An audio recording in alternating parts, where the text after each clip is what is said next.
vous présente Musica.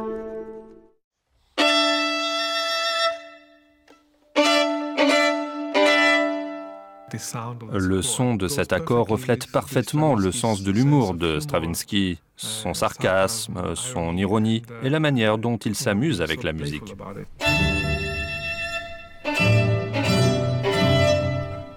L'accord complexe qui ouvre chaque mouvement et s'étend sur 2 octaves et demie était qualifié par Stravinsky lui-même de passeport pour son concerto.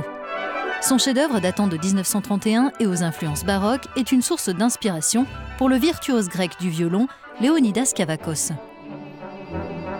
Il l'a récemment interprété aux côtés de l'Orchestre philharmonique du Luxembourg.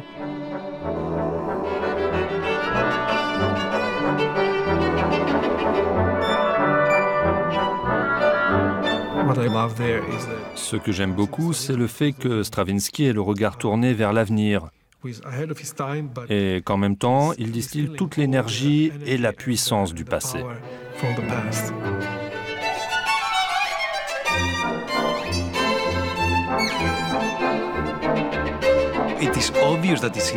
Il est évident que cela fait partie de la personnalité de Stravinsky, toutes ces couleurs, ces harmonies, cette tension, cette exploration des limites.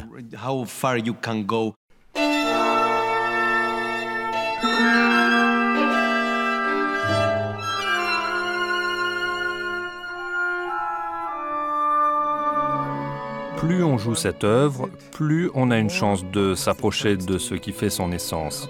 Mais je ne devrais pas dire ça, parce que je suis sûr que si je la joue dans 5 ans, je penserai à aujourd'hui, en me disant « j'étais si loin à l'époque », et je continuerai de penser que je m'en approche. C'est toujours comme ça.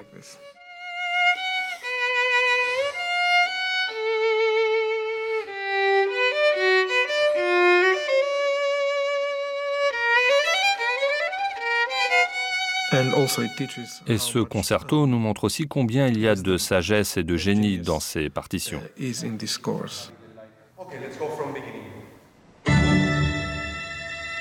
Léonidas Kavakos a acquis l'an dernier un précieux Stradivarius qu'il avait croisé sur sa route il y a plus de 20 ans, ce qui lui a offert une nouvelle palette de couleurs sonores.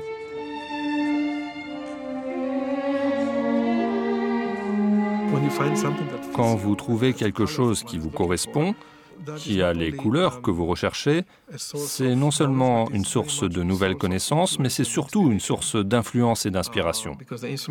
Parce que l'instrument a une telle personnalité, une telle richesse. Immédiatement, il fait naître en vous de nouvelles idées, parce que vous entendez des choses que vous n'avez jamais entendues.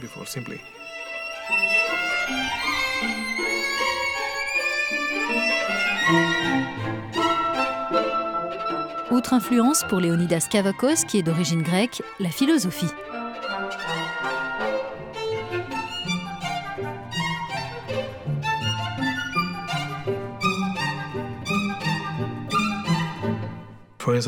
Par exemple, quand je lis le dialogue de Platon, Lion, où il dit que nous devrions interpréter l'esprit du poète plutôt que ses mots, je me dis que c'est exactement ce que nous recherchons quand nous jouons, ou nous étudions une composition musicale. Nous n'essayons pas uniquement de jouer les notes, nous devons trouver ce qu'il y a derrière ces notes.